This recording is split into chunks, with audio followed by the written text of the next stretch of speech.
Hey, welcome back. Simon Lees here again. I've got an unboxing video for you today, and this is going to be a little bit like Groundhog Day for those regular viewers who might have seen a similar looking box to this before.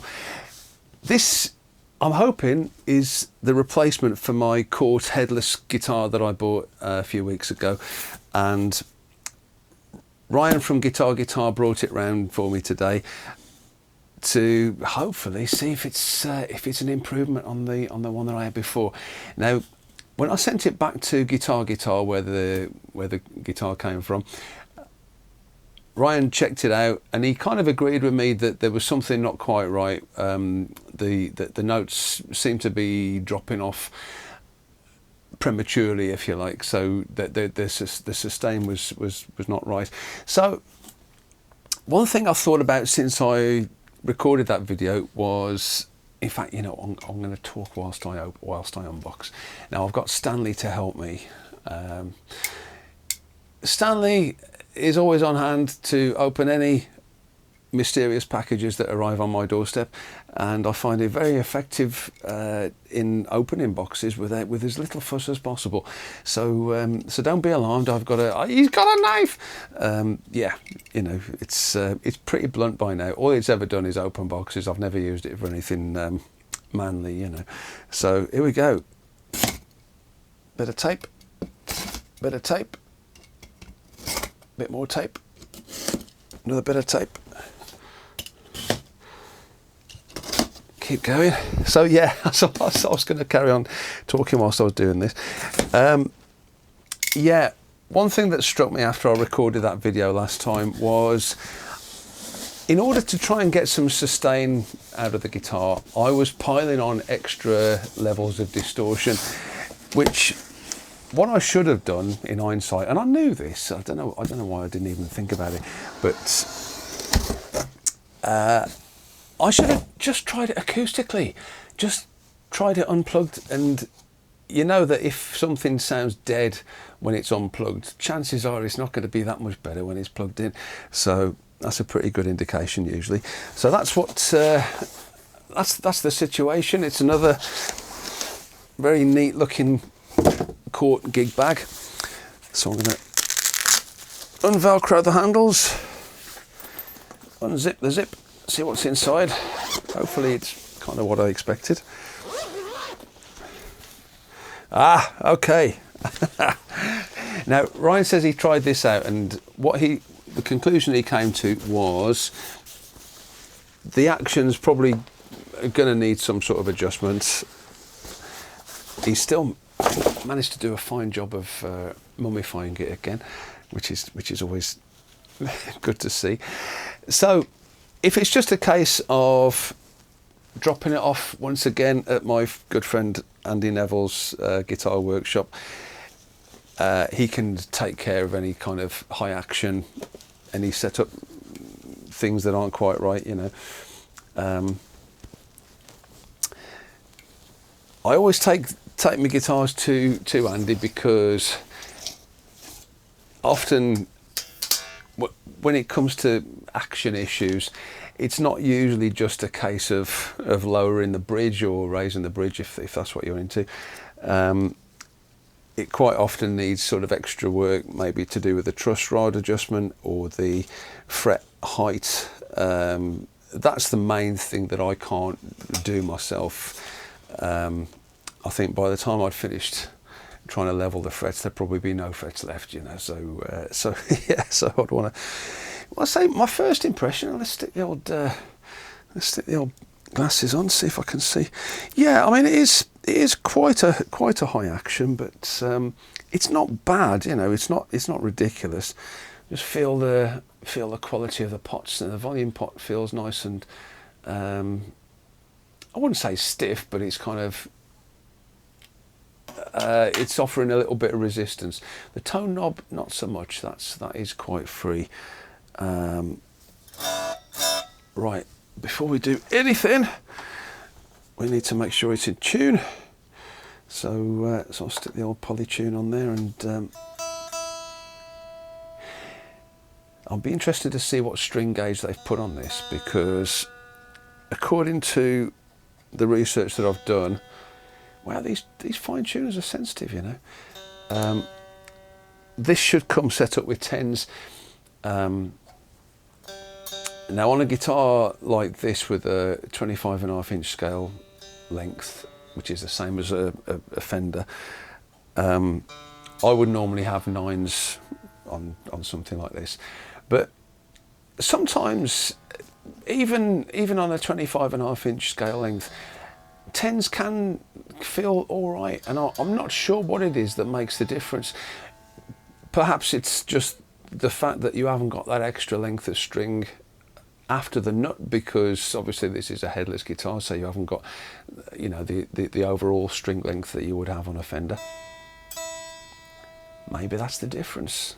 And what I'm thinking is that extra, if I've got 10s on instead of 9s, that extra bit of tension might be enough to remove any kind of slack or potential for vibration at the bridge end. Yeah,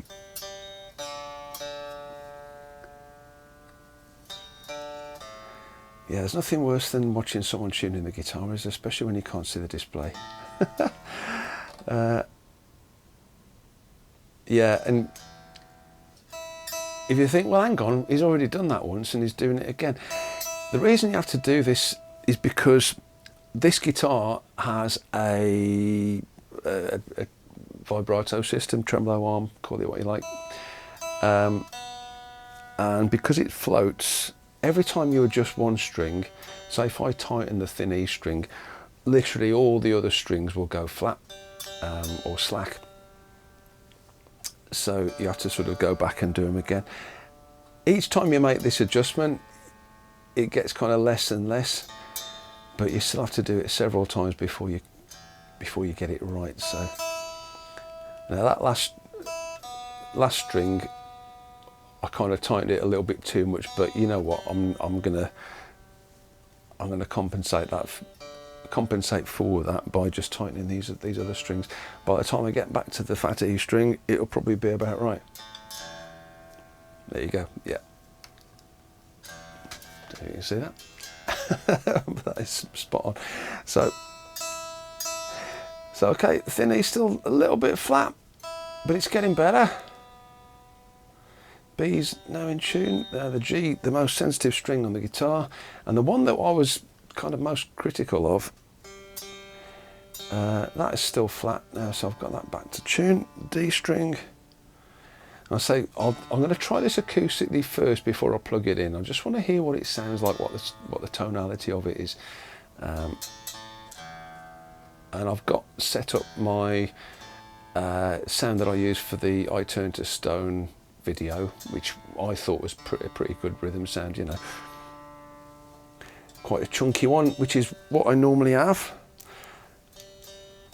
I always just want to sound like me, you know. It's kind of, I'm not trying to emulate anybody else. I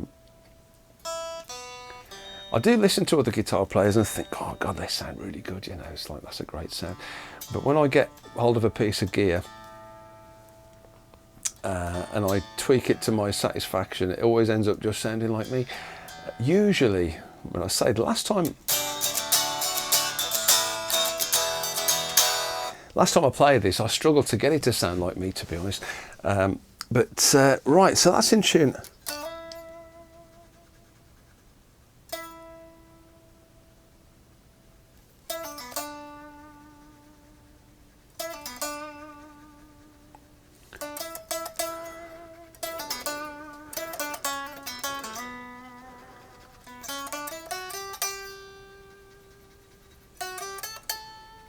Right, now I've got another guitar which I can kind of compare it with, hopefully. Nice thing about this, it doesn't require a stand because it's got two kind of points on the bottom of the body where it can sit without falling over. So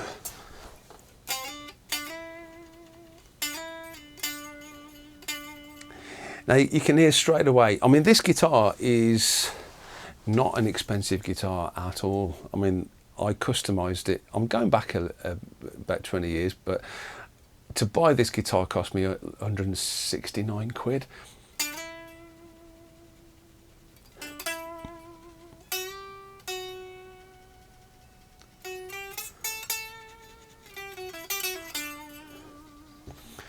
Okay, so I'm going to go back to the Cort.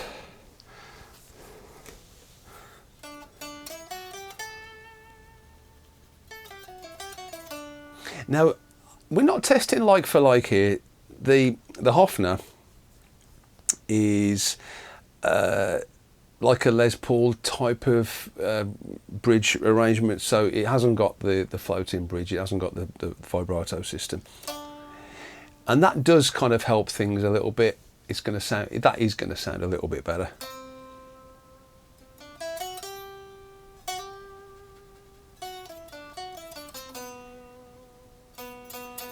So I'm deliberately, I'm trying to play notes and see how long they last, you know.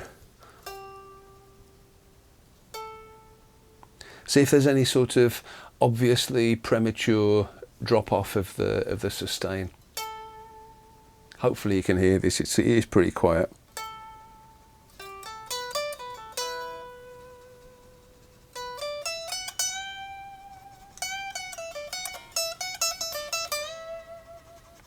Yeah, you can tell they're tens. They've definitely got more resistance than what I'm used to playing.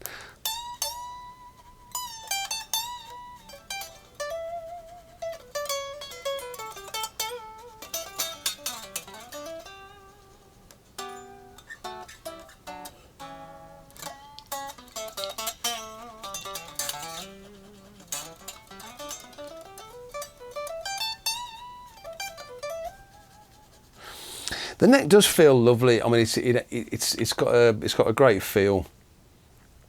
It's very smooth at the back. It's all roasted maple, I think. It is a separate piece of wood for the fretboard, but yeah, very nice, very nice. And I say it's beautifully light.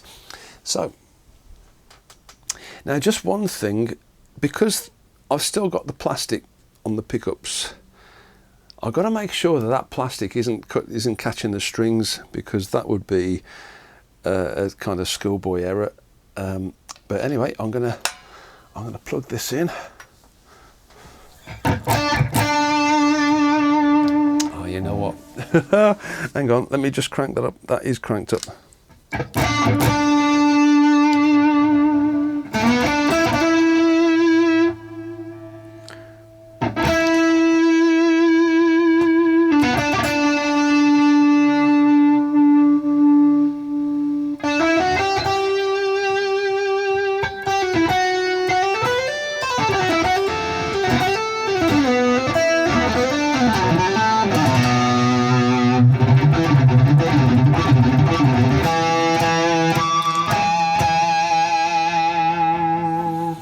So I am going to just double check, just make sure that plastic isn't touching the strings, because that would be an obvious source of string dampening. But I really don't think it is, you know.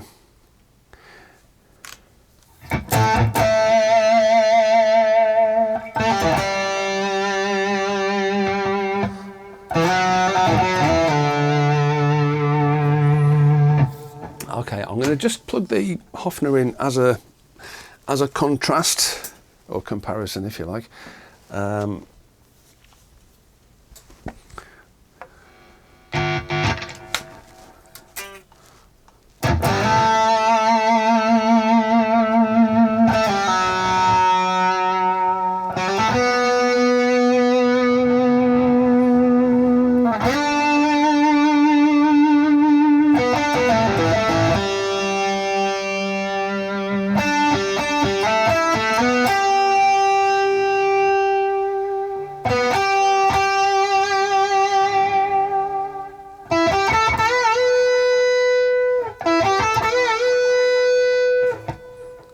Okay, swap it again. This is the only way you can test them, you know. I have got an AB pedal, but this is just as good.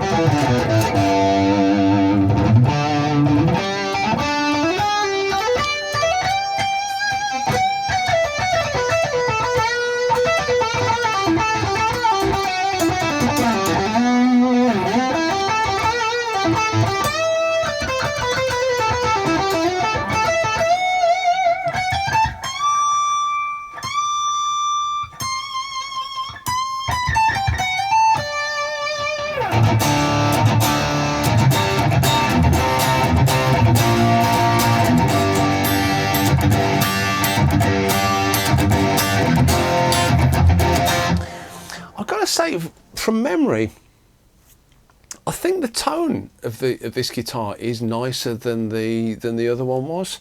It doesn't seem as anywhere near as harsh. I mean, the other one was kind of like face meltingly harsh. You know, it was. I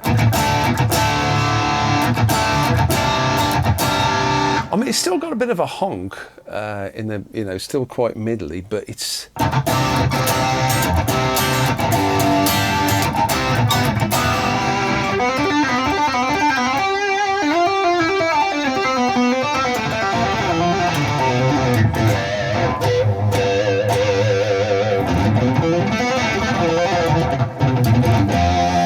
Right, I have got a lead sound, the lead sound that I use for I Turn to Stone, which is.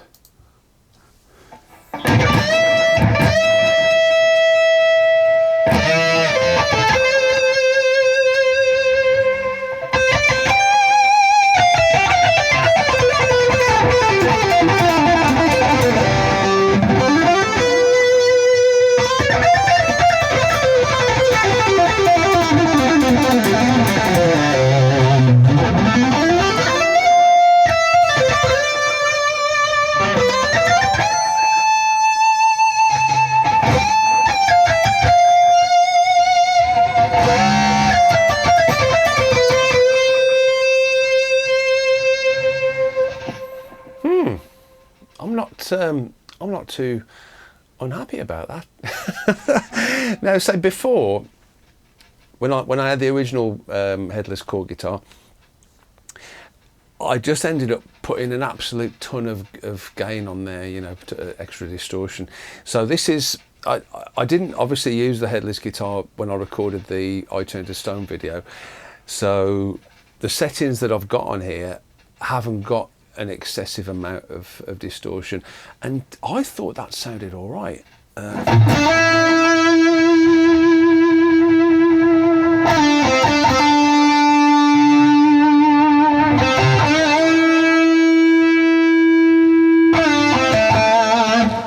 mean, that sounds all right, doesn't it? That's not cutting off.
Come on.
Okay, so the harmonics kind of sing out.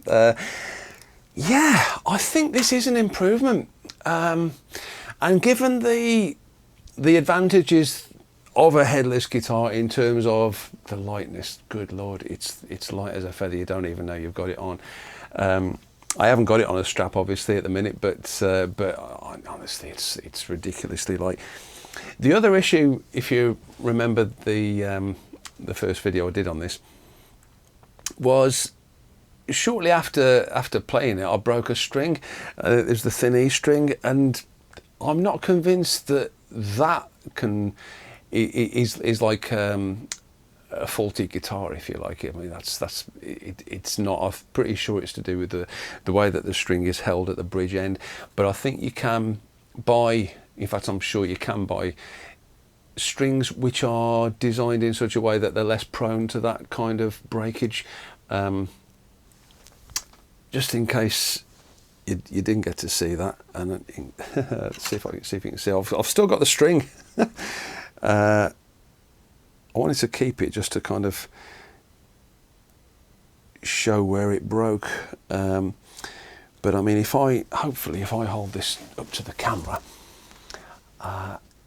you can just about see where the string wraps around itself.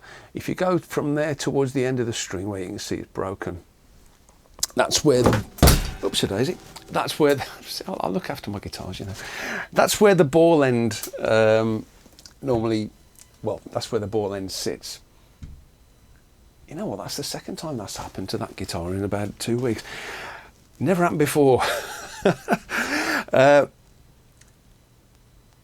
Well, I forgot what I was saying there. So yeah, so basically the ball end is there's the two parts of the string kind of go round. The string goes around the ball and then it wraps around itself. But you've got these two kind of vulnerable little short pieces of string wire that if they sort of chafe against something, it's a point of weakness, you know. But there are some strings you can buy. I need to sort of delve into this and figure out who makes them, but they do that bit where the string wraps around itself, that goes all the way up to the ball end itself, and you haven't got these two sort of vulnerable bits of string there that can be dug into by part of the bridge, you know. So I need to find who makes them, you know, what make they are and stuff, and I'll kind of let you know. Well, I mean, I'll keep bending this string. I'm not going to deliberately try and break it, but let's see if that's something that I could do. Now that's a 2 fret bend. I should be able to do those all day on any string, you know. But if I do a 3 fret bend, that is as much as I would tend to do on the thin E string. I'm not Dave Gilmour. I'm not going to go for 5 frets.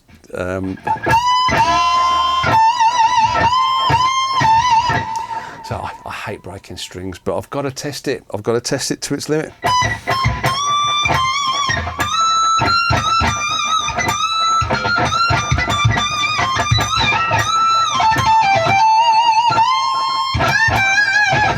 I wouldn't expect to have any issues on the B string, to be honest, because the B string isn't as tight as the thin E, and you know, so I expect that would have a little bit more elasticity in it than the thin E, which is already kind of stretched to its limit.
Well, so far so good, and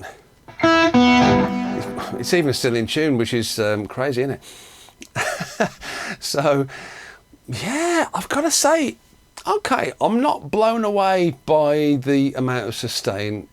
It's not, to be fair, it's not going to compete with the Hofner in terms of sustain, but I think with the sound, which is not an unusually high gain sound by my standards, and it seems to be kind of doing the job.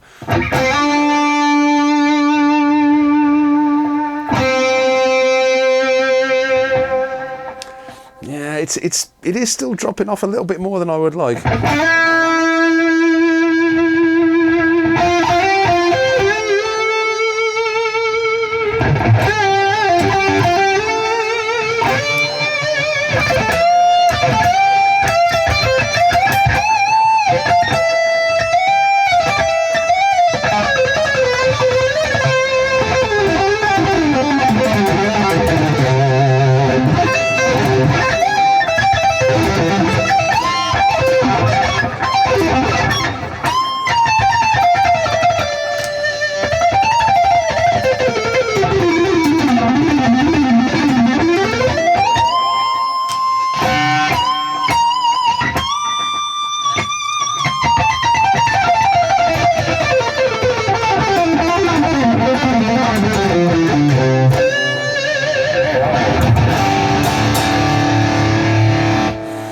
Yeah, one more thing I need to check, and this is most important.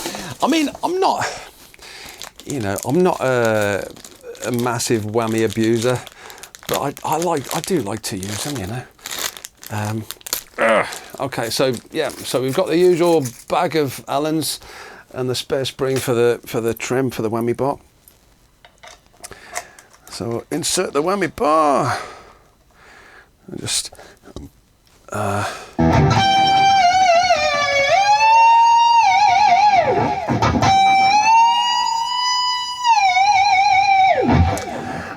that's one of my tests for a Whammy bar. I'm always a little bit tentative because I've had problems with them in the past, and you know, but yeah, if anybody's familiar with that.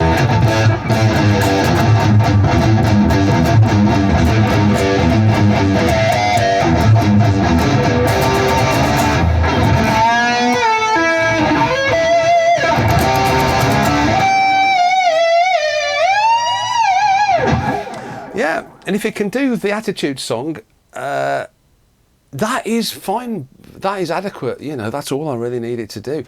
I say it's pretty rare that I'm actually going to do that in a gig situation or any other time, but I want to be able to.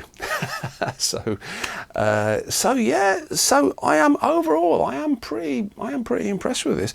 And to be honest, even with a high action, and even with the thicker strings, it's not really causing me any problems. So I think whatever strings are on here, I'm going to stick with them, you know, or at least that gauge. So go back to the rhythm sound a sec. I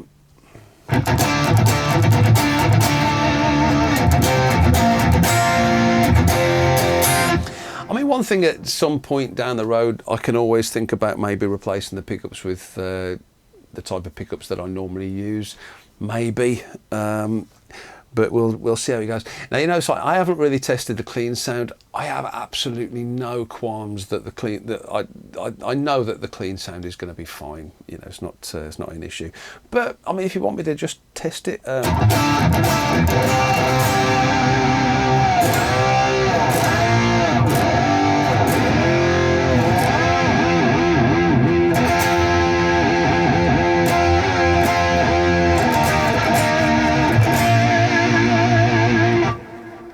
Yeah, the guitar I had before, I was very impressed with its ability to return to zero. This is exactly the same, so very pleased with that. So I'm going to say at this point, before I forget, thanks to Cort for at least taking it back and thinking, right, oh yeah, this guy might have a point. Let's just send him a brand new one and see how he gets on with that. So yeah. and obviously many thanks to Guitar and especially Ryan for his unbelievable customer service. Yeah, I think we might be okay with this one. But let's just check the clean sound. So this is the clean sound that I use for I Turn to Stone.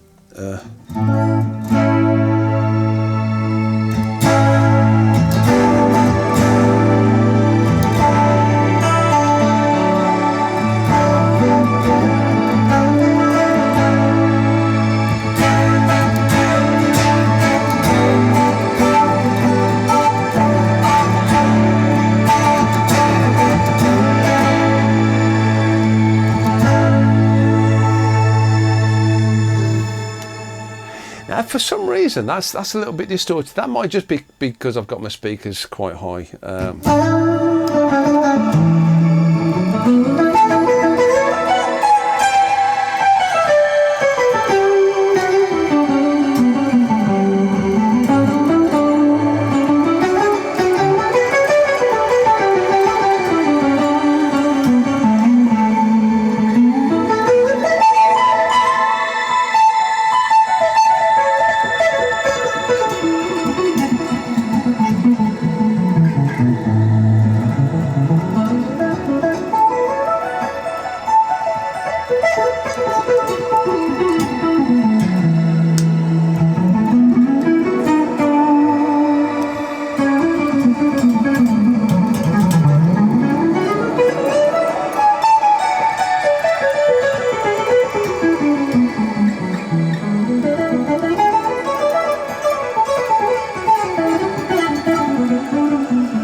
You know what? It might actually be my sound card preamp that was a little bit too hot.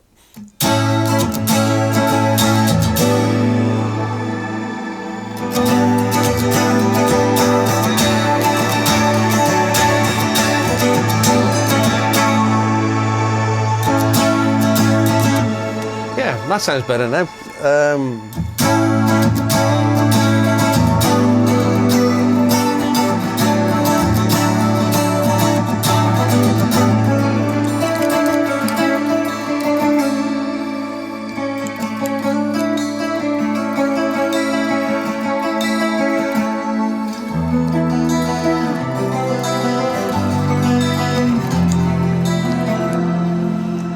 Name that tune.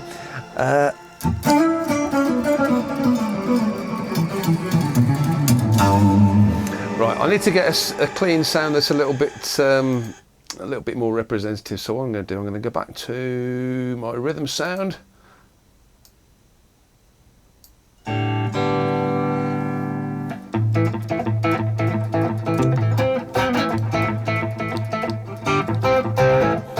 Yeah, I can't play that.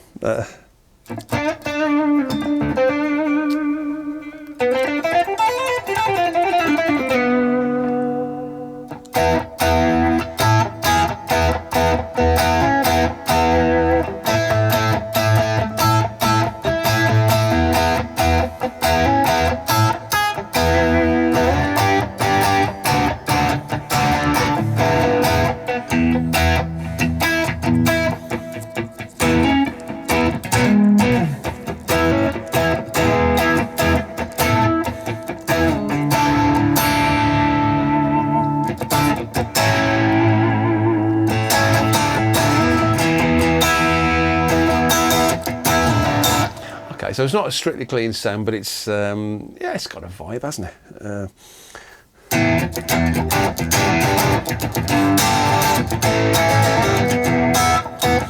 Cool. So yeah, so you can see I'm I'm not gonna go, wow, this is amazing. It's not that type of thing. I think the main feature of this guitar is kind of the compactness of it, and the sort of the kind of coolness. I think I look at this and I think, wow, that's a pretty cool guitar.